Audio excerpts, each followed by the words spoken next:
Good morning, all of you. So, in the previous week, we have gone through chapter 3. Now we will start chapter 4. पिछले सप्ताह हम लोगों ने chapter 3 पढ़ा था.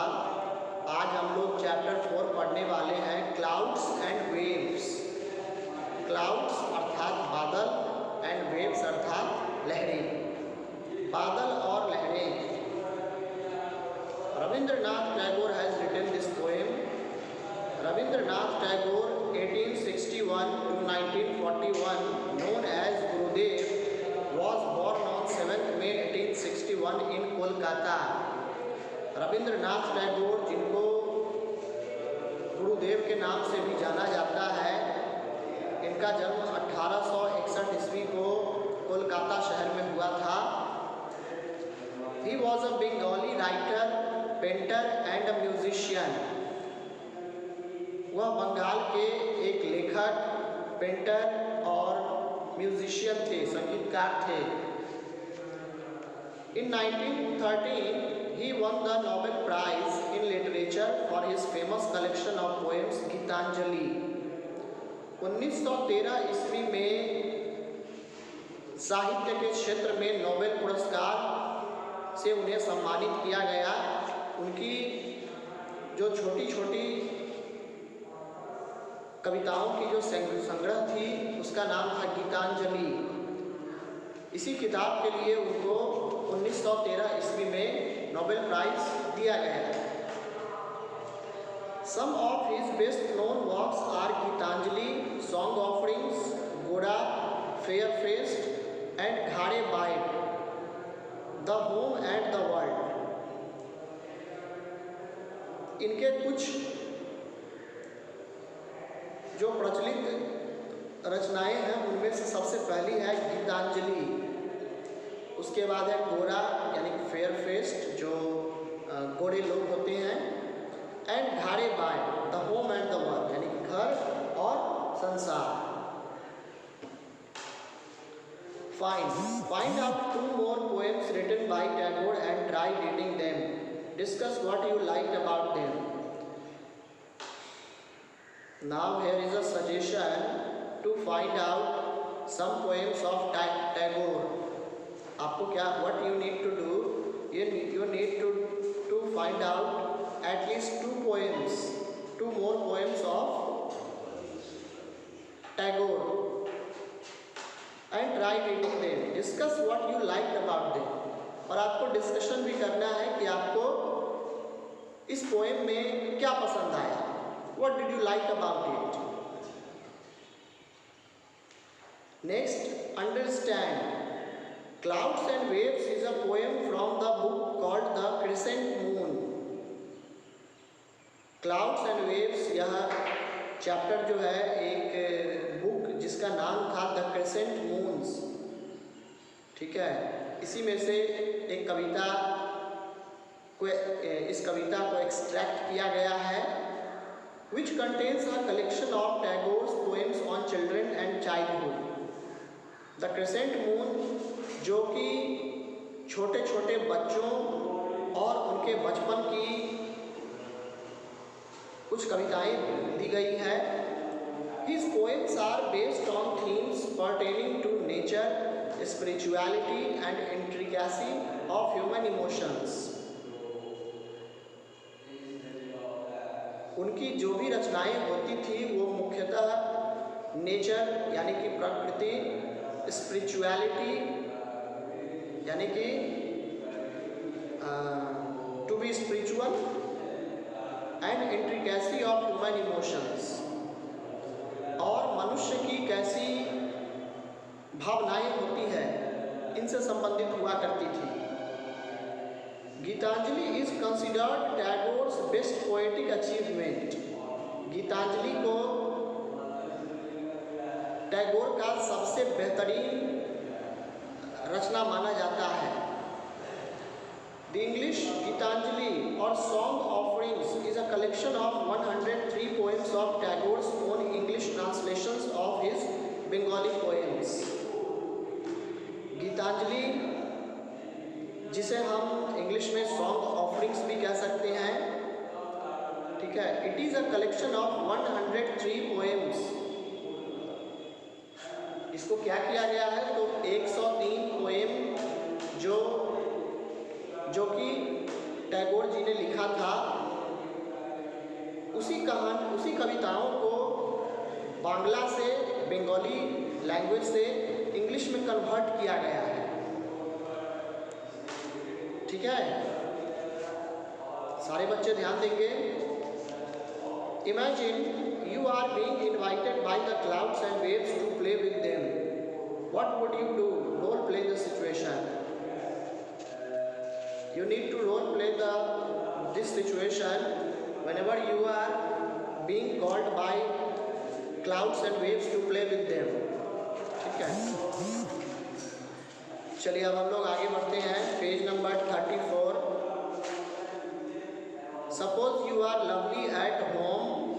Suppose you are lonely at home during your summer vacations, away from your friends at school. मान लीजिए कि समर वैकेशन की छुट्टी हो गई है और आप लोग अपने दोस्तों से दूर अकेले घर पर हैं। Would you look for some new people to play with or stay at home? तो क्या आप दूसरे नए बच्चों से दोस्ती करना चाहेंगे या आप घर पर ही रहना चाहेंगे? The poet imagines himself talking to the clouds and waves and loves to play with them. यहाँ पर कवि रविंद्रनाथ टैगोर खुद इमेजिन कर रहे हैं, कल्पना कर रहे हैं कि वो बादलों और लहरों के बीच हैं और उनके साथ खेल को एंजॉय कर रहे हैं। However, his love for his mother is more than anything for him. लेकिन फिर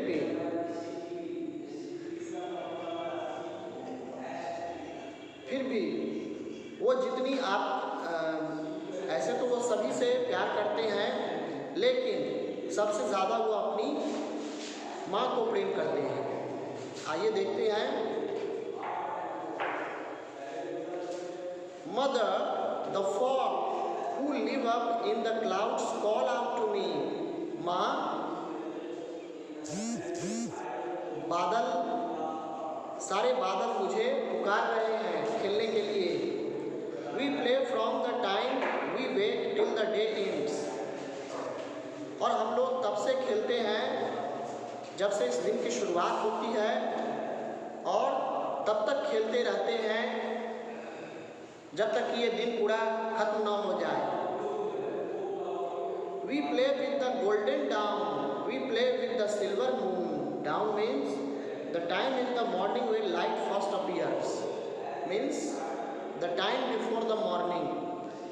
सुबह से पहले का जो समय होता है, that is जिसे हम दूधिया प्रकाश कहते हैं।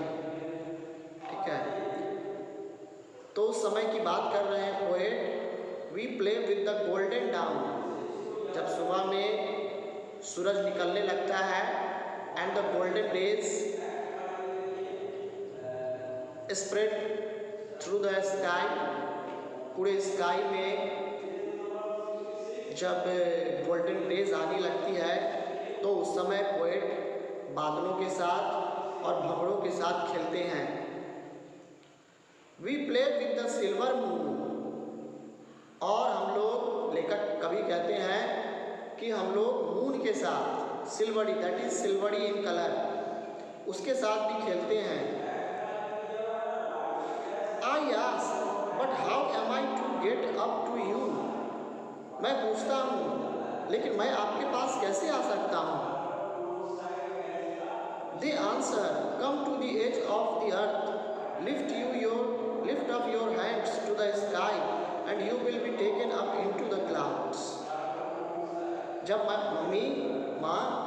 मैं उनसे पूछता हूँ कि मैं कैसे आऊँ आप लोगों के साथ खेलने के लिए, तो वह मुझे कहते हैं come to the ages of the earth, यानी कि पृथ्वी के किनारे आइए, आओ, लिफ्ट अप योर हैंड्स, अपने हाथों को उठाओ, टू द स्काई की तरफ, and you will be taken up into the clouds, और तुम बीच पहुंच जाओगे।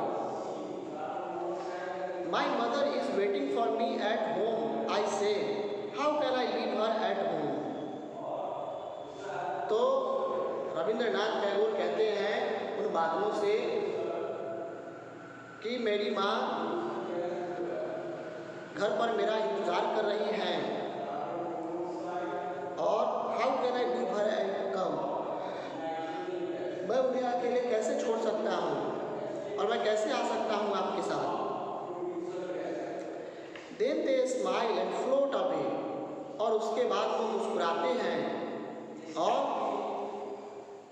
वहाँ से धीरे धीरे खिसकने लगते हैं, फ्लोटिंग इन दी एयर।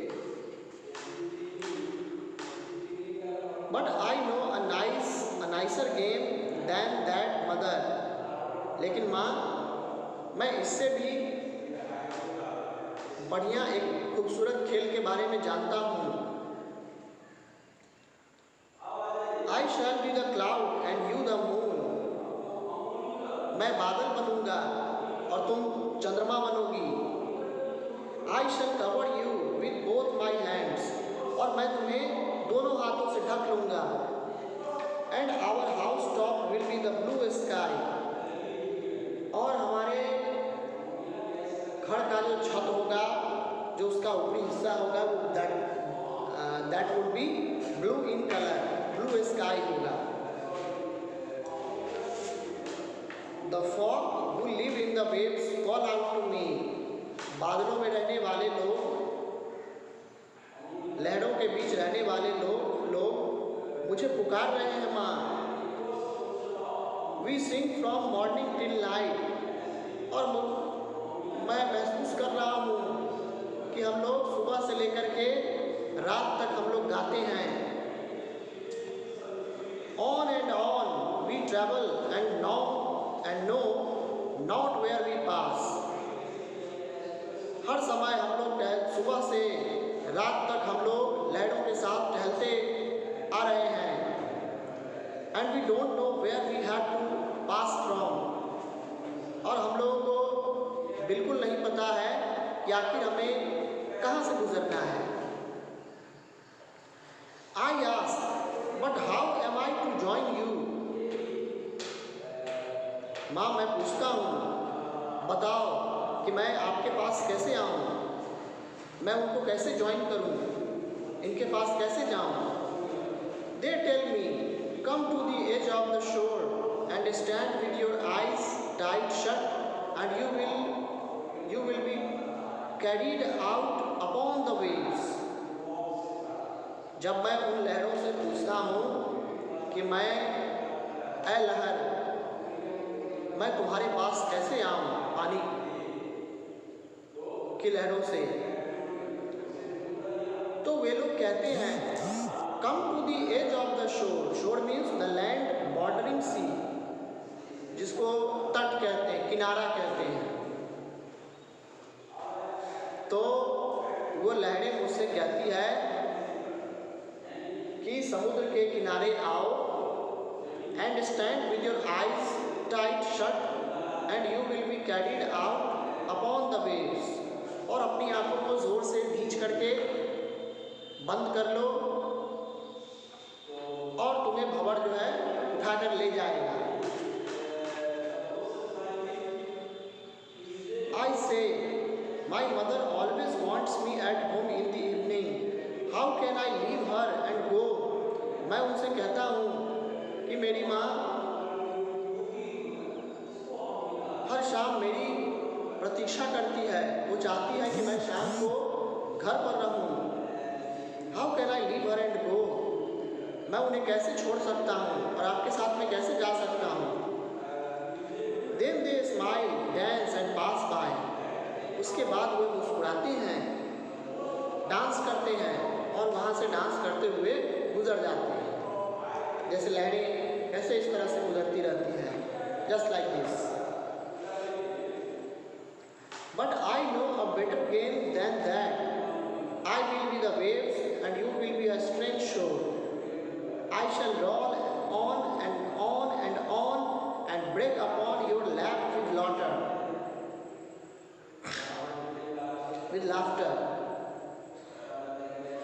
लेकिन रविंद्रनाथ टैगोर एक बच्चे के तौर पे कहते हैं कि माँ, मैं इससे भी बढ़िया खेल जानता हूँ।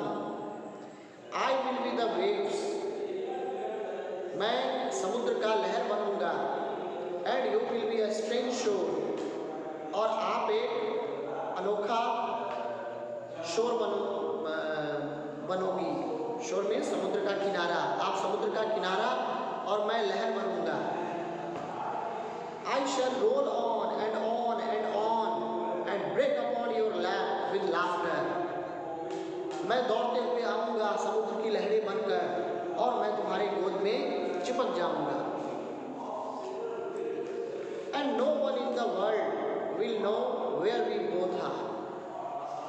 और इस संसार में किसी को पता नहीं चलेगा कि हम दोनों कहाँ हैं। ठीक है। So this chapter was written by Rabindranath Tagore,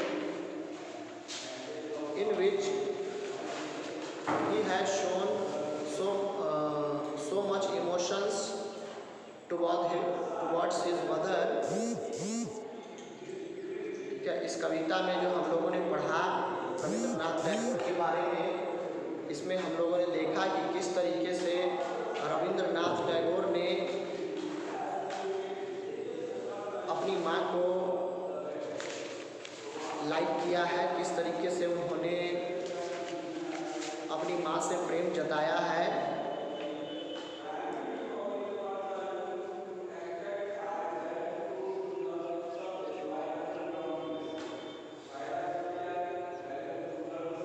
ठीक है। और जब हम स्कूल पर होते हैं, आप में से कई बच्चे स्कूल की छुट्टी मनाने के लिए किसी दूसरे जगह जाते हैं। ठीक है। It could be your maternal uncles house, हो सकता है कि आप अपने मामा जी के यहाँ, नानी नाना के यहाँ जाएं। कुछ बच्चे दादाजी के यहाँ जाते हैं, अपने ग्रैंड पेरेंट्स के पास। ठीक है। कुछ बच्चे शहर से गांव आते हैं गर्मी की छुट्टी मनाने के लिए, लीची आम का स्वाद चखने के लिए। ठीक है। तो इसमें होता क्या है कि अक्सर बच्चे बोर हो जाते हैं। उन्हें स्कूल में तो मज़ा आता है, लेकिन जब वो दूसरे गांव जाते हैं जहाँ पर उनके दोस्त नहीं होते हैं, तो उनको ऐसा लगता है जैसे the place is quite boring for them. ठीक है। तो उस सिचुएशन में आप छुट्टी कैसे मनाएंगे? How will you celebrate enjoy your holidays? आप आखिर छुट्टी, आपको मान लीजिए 20 दिन 25 दिन 1 महीने की जो छुट्टी दी जाती है, गर्मी छुट्टी, आप उसको कैसे एंजॉय करेंगे? ठीक है। तो इसमें क्या किया है रविंद्रनाथ टैगोर ने? Imagination power. ठीक है। इस पावर या इमेजिनेशन एक ऐसी शक्ति होती है जिसके द्वारा आप अपने आप को कभी भी बोरिंग नहीं होने दे सकते हैं। Just try to imagine yourself that you are among the clouds and waves and stars, moon. ठीक है। आप अपने आप को इमेजिन कीजिए। Don't try to be bored. Don't think you are getting bored. Instead, you need to imagine yourself to be among the stars, moon, and clouds and waves. ठीक है। And you will feel more and more comfortable, an enjoyable moment you would experience with। ठीक है। आपको बहुत मज़ा आएगा, आपको बहुत अच्छा लगेगा।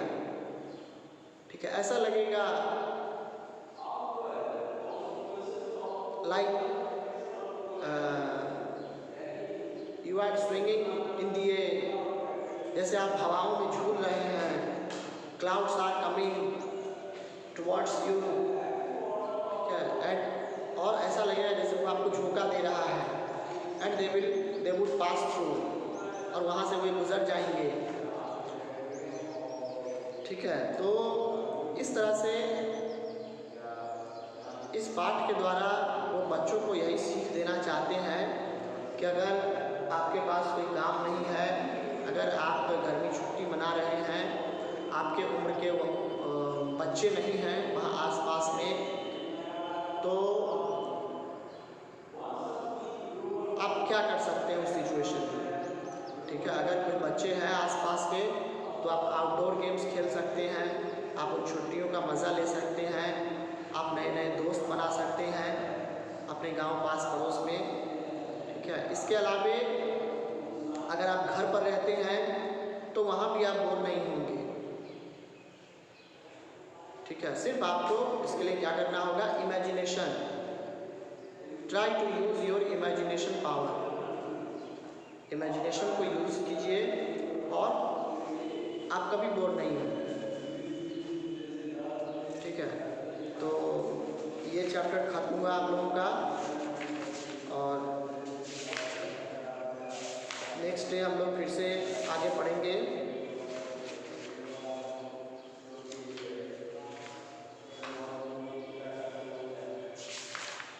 चलिए आज में इतना ही। Till then thank you and have a good day.